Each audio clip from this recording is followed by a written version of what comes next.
They didn't even know what they hit. They thought it was another vehicle. In all my years doing this, I've never seen a motorcycle go this way and a body, follow the vehicle like this.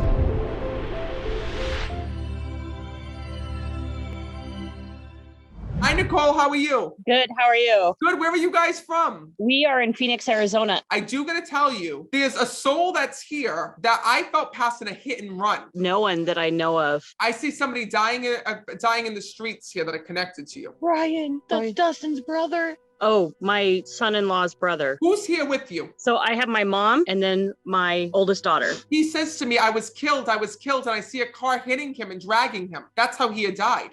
He was riding his motorcycle, like on an on-ramp to the freeway. And there was a truck that was parked. And I think there was something about another car coming up and dragging him, hitting him and dragging him. Whatever it was, he shows me him trapped under the vehicle. That's how I knew how he had died. He shows me the fire department having to come and remove him from the bottom of a vehicle. He says to me, Matt, this should have never happened. This should have never happened. And he keeps telling me this. But I gotta be honest with you, he's actually taking responsibility for his passing when I'm connecting. And here's what happens is your loved ones don't show me everything all at once. All I saw, because as a psychic, you don't understand, I see visions. I saw a vision of this man being laid underneath the car. I see the fire department having to come and having to remove his body. And he's telling me that that's why they thought it was a hit and run, because I saw the car actually drag him several yards. But really what had happened, the person driving that vehicle didn't realize he was underneath. That's what's so crazy. Because sometimes I'll work with private investigators and they'll come to me for answers.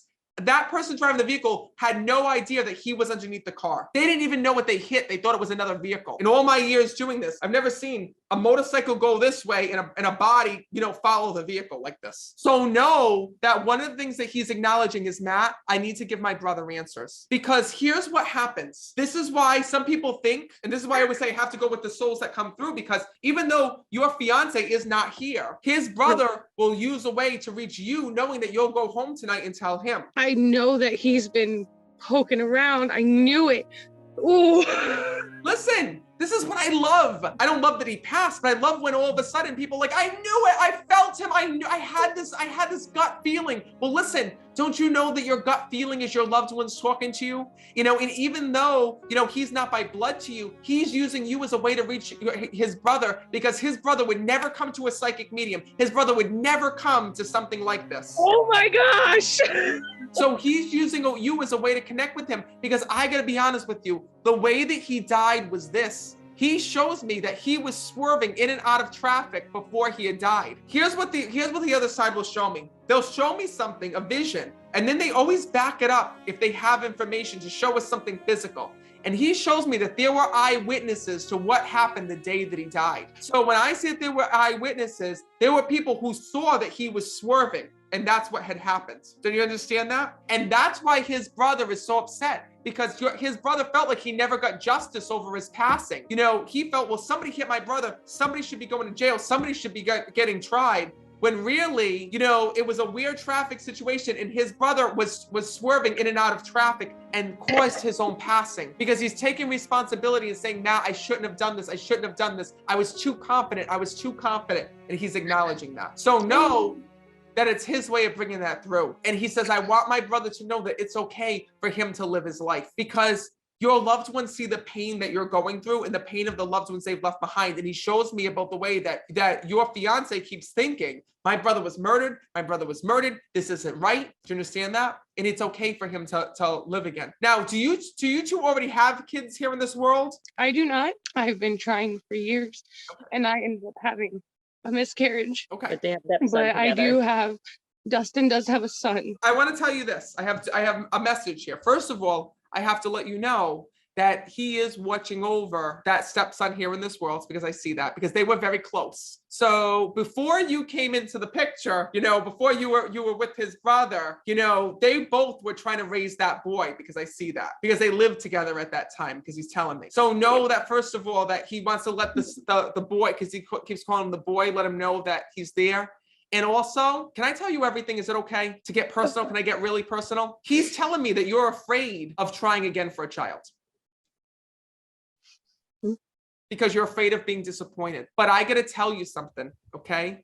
He tells me that he's going to be helping you from the other side. This is a conversation you need to have with your husband, because he tells me when I'm connecting that, you know, there is a soul that's in heaven that's waiting to come down, and it is not that soul that you have lost. So when I see that, that shows me there is an opportunity for you to have a child.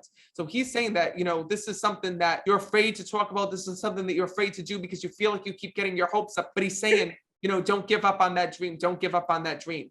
You've already been such an amazing mother to that stepson, even though he's got his own mother here in this world.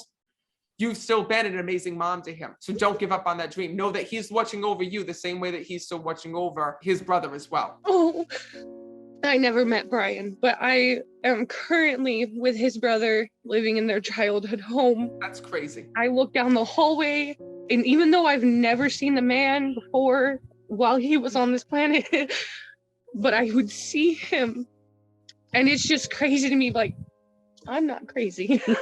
I'm not crazy. You're not crazy. I'm the one to tell you, you are not crazy. Some people think that they're crazy because they don't want to believe what they see or what they hear or what they feel. I can't explain this enough. People say to me, Matt, why don't I receive signs from my loved ones, right? For example, he doesn't receive signs from his brother. I'll tell you that right now. But you do. And you try to tell him, oh my God, I felt your brother, or oh my God, this happens with your brother. And you know, people get so pissed over that because people say, why is it that she's sensing and feeling my brother? She never knew him. Because when you're not open to the signs, when you're not open to sensing and feeling the departed or whatever it is, what happens is your loved ones in spirit will go to the next person that's open. So it's not that he's not trying to reach his brother. He's trying to reach his brother through you. That's why you're here today. That's why he's coming through. And that's the message that he had to deliver. And it will be delivered, Brian, I promise.